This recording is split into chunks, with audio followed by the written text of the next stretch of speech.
ஆண்டவா, குதித்தாடும் கூத்தபிரான் பெற்றெடுத்த குன்றாடும் குமரா, தணிகை வேளா, எங்களை வாழ வையப்பா.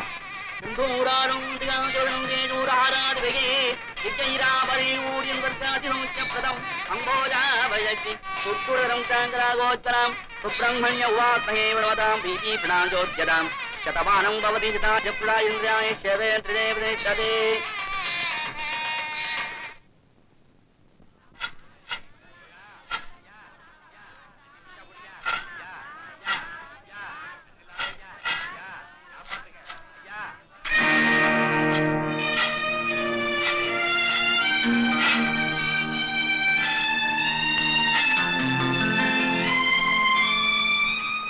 தணிகை முருகா, கண்ணுக்கு இனிமையே, காதுக்கு நாதமே, நாவிற்கு அமுதமே, உயிருக்கு உணர்வே, எல்லாருக்கும் எல்லாமா இருப்பவனே, என் குறையை தீர்த்தருள் இறைவா.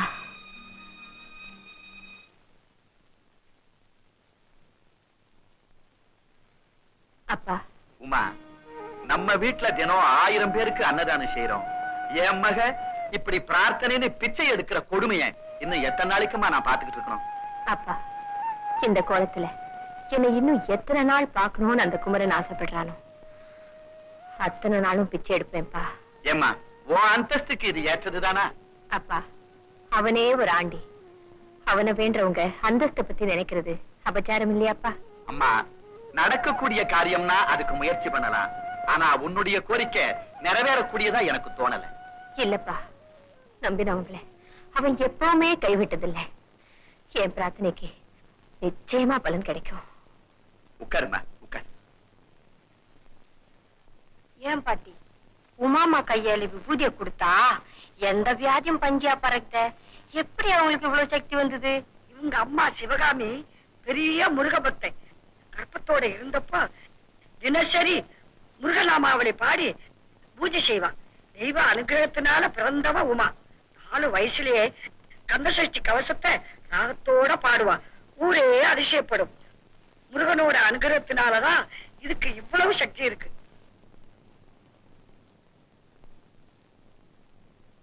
உமா, ஊருக்கெல்லாம் மழைய கொடுக்கிற மேகம் நீ. உன் வாழ்க்கை எப்பம்மா செழிப்பாகும்?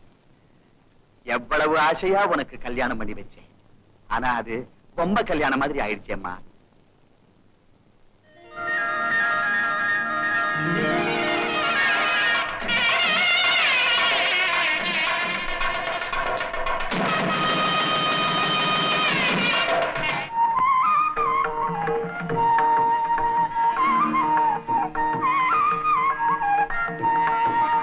பால் சாப்பிடுங்க.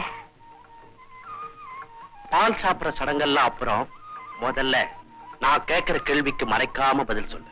நீங்க என்ன கேட்க போறீங்கன்னு எனக்கு தெரியும். அப்படியா? என்ன? ஒரு நாள் கடைவீதியில என் ஜடையை பிடிச்சி இழுத்தீங்க. நான் சத்தம் போட்டேன், கூட்டம் சேர்ந்துருச்சு. நீங்க மன்னிப்பு கேட்டீங்க. நான் மாசத்துக்கு ஒரு தடவை யாருக்கிட்ட மன்னிப்பு கேட்டுக்கிட்டே இருப்பேன். ஆனா யாரையுமே நான் மன்னிக்கிறது இல்ல. அது என் சுபாவம். இன்னொரு நாள் முருகன் கோவில் பிரகாரத்தை நான் தனியா சுத்திட்டு இருந்தப்போ என்கிட்ட குறும்பு செஞ்சீங்க. நான் உங்க கணத்துல ஓங்கி அரைஞ்சிட்டேன். அத பத்தி கேட்க போறீங்களா?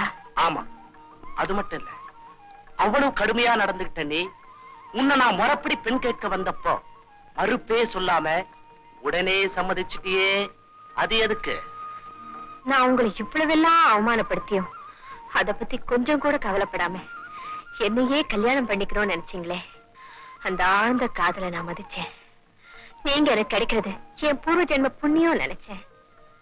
உமா, என்ன அவமானப்படுத்துற உன்னை எப்படியாவது கல்யாணம் செஞ்சு கடைசி வரைக்கும் கண் கலங்க வைப்பேன், வாழா வெட்டி ஆக்குவேன், உன்னை பழிக்கு பழி வாங்குவேன்னு என் ஃப்ரெண்ட்ஸு கிட்ட எல்லாம் சபதம் போட்டேன்.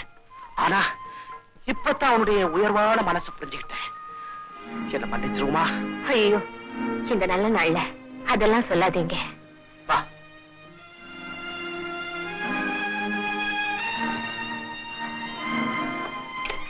உமா, என்னுடைய அன்பளிப்பு. அத்தா, எனக்கு வைர நகைனா ரொம்ப பிடிக்கும். வந்து ரொம்ப நாளாவே எனக்கு ஒரு ஆசை. சொல்லட்டுமா? சொல்ல. இந்த மாதிரி நேரத்துல பெண்களோட கைதான் மேலோங்கி இருக்கும். நாங்கள்லாம் தன்மானத்தை இழக்கிற நேரமே இதுதான். என்ன வேணும்? ஒரு நாள் முருகன் கோவில்ல பள்ளிக்கும் தெய்வானைக்கும் நிரபாரமா வைர நகையா பூட்டியிருந்தாங்க. அத பார்த்ததும் எனக்கும் அதே மாதிரி போட்டுக்கணும்னு ஒரு விபரீத ஆசை தோணுச்சு. இதுலதான் விபரீதம் இருக்கு. சாதாரண கல்லுக்கு இருக்கிற அதிர்ஷ்டம் இந்த கன்னிக்கு இருக்க கூடாதா? Just a minute.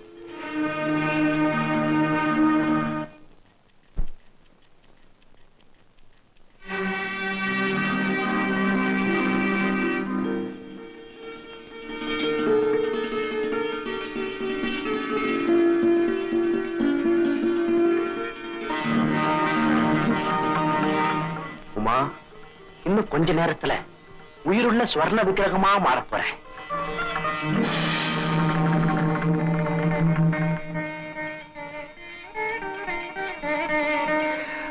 ஃபேண்டாஸ்டிக்.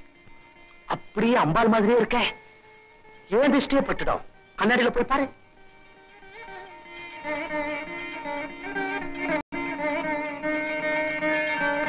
இப்போ ஆசை நிறைவேறிடுச்சா? இன்னொரு ஆசை இருக்கு. அது என்ன? நான் அல்லும் பகலும் வணங்குற பாலமுருகனே எனக்கு பாலகனா வந்து பிறக்கணும். It's so easy Uma. அதுக்கு இந்த பாஸ்கரே அருள் புரிவா. என்னங்க, என் தோழிங்க எல்லாம் என் ஆசையெல்லாம் நிறைவேற முடியாத ஆசைன்னு கேலி செய்வாங்க. இந்த கோலத்தோடையே அவங்க முன்னால போய் காட்சி கொடுத்துட்டு வந்துட்டேனா எனக்கு நிம்மதியா போயிடும். சீக்கிரம் வந்துடு. அது வரைக்கும் எனக்கும் நிம்மதி இல்ல. சரிங்க.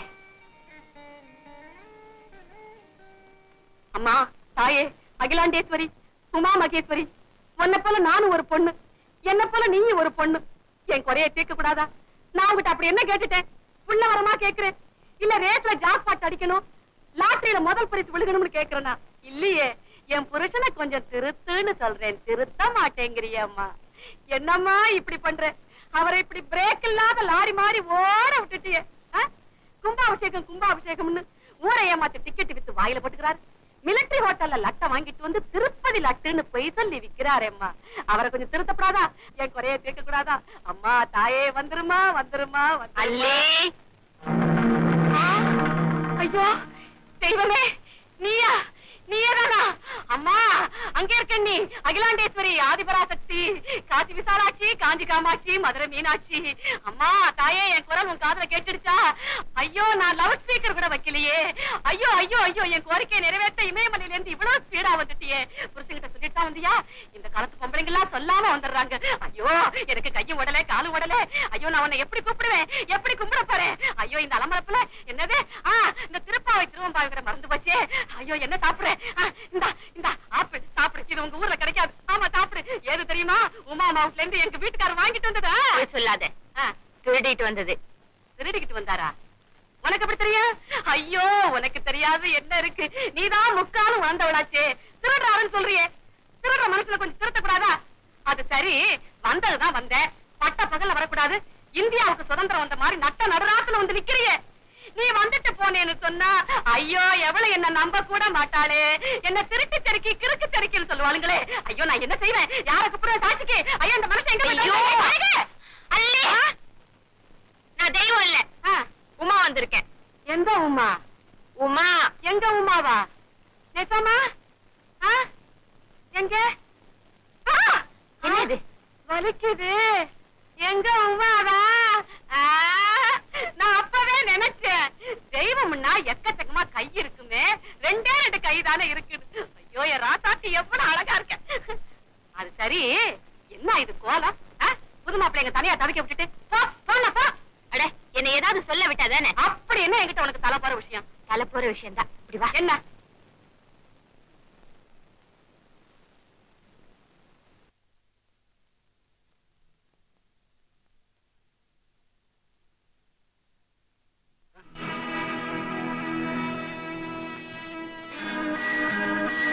உமா, நான் போட்டு அனுப்பிச்ச நகையெல்லாம் அங்க? அதெல்லாம் எங்க இருக்கணுமோ அங்க பத்திரமா இருக்கு. Very good.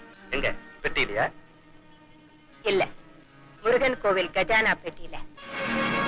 உனக்கு பதறாதீங்க. கலைப்பொருள்கள்ங்கிற பேரால கோவில் நகைகளையும் சுவாமி சிலைகளையும் திருடி வெளிநாட்டுக்கு விற்பனை செய்யறது உங்க தொழில். உமா, என்னையே தியாகம் செஞ்சாவது என் கடவுளுடைய செல்வத்தை அவங்கிட்ட ஒப்படைக்கணும் தான் உங்களுக்கு என் கழுத்தை நீட்டினேன். Shahbaz, well plan.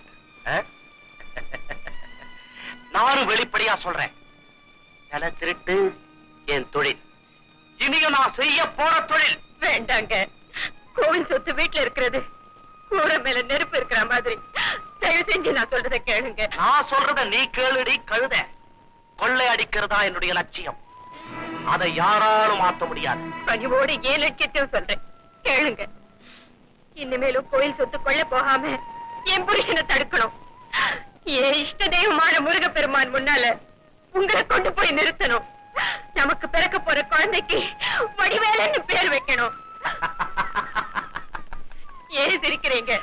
நிறைவேற முடியாத உன்னுடைய ஆசைகளுக்காக நான் ரொம்ப அனுதாபப்படுறேன். ஐயோ, அப்படி எல்லாம் சொல்லி என்ன கொல்லாதீங்க. கணவனை நம்பாம கேவலம் ஒரு கல்ல கணவனை நம்புற நீ அந்த கல்லையே கட்டி பொருள். 10 மாசத்துக்கு அப்புறம் ஒரு அம்மிக்கல்ல ஆட்டுக்கல்ல வந்து ஐயோ, தெய்வ நிந்தனை வேண்டாங்க.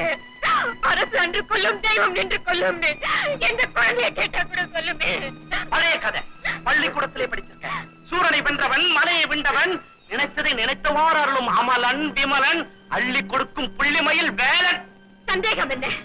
அது சத்தியவாக்குங்க.